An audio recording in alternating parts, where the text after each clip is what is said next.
February 10. Iana lives. Iana stood in a forest of corpses, her boots drenched by a field of blood. She'd killed them all, answered their cries for mercy over a long, slow death, knowing there was nothing she, nor any healer known, could do to save them.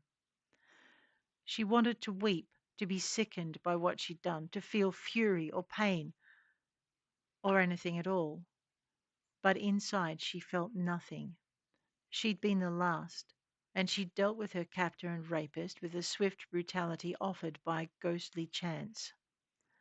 Turning her head, she met the eyes of every corpse in range, her father, her mother, and sisters, and brother, the man she was to have wed, and the people she had fought beside.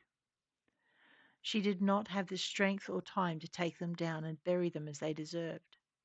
Sadness roared behind a wall of purest nothing.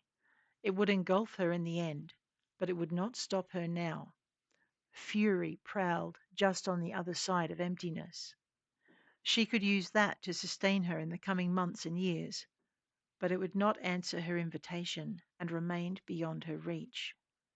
Instead, she was going to have to do this on her own, in this envelope where neither pain, nor anger, nor sorrow penetrated. Iana took her captor's armour, his weapons, and his boots, retrieving her lover's dagger from the scabbard of the soldier who'd taken it as a prize. He'd been waiting for his friend. Their army had left a clear trail. All she had to do was follow it and figure out the best way to destroy them all. Years passed before she came that way again, a silent figure, dressed in mourning white. Bone lay piled in a forest of sharpened stakes, and she still knew the names that belonged to each and every can.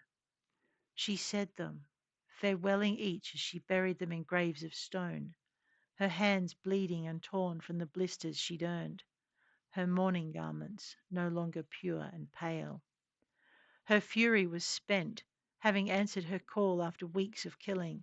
Her sorrow had become a thing that came and went like clouds or a tide, having engulfed her once and carried her through that last battle and the hunt that followed.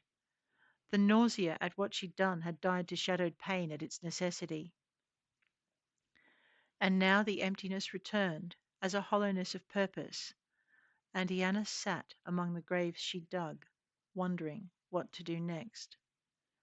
For she still lived, and that meant there was a reason for her to be.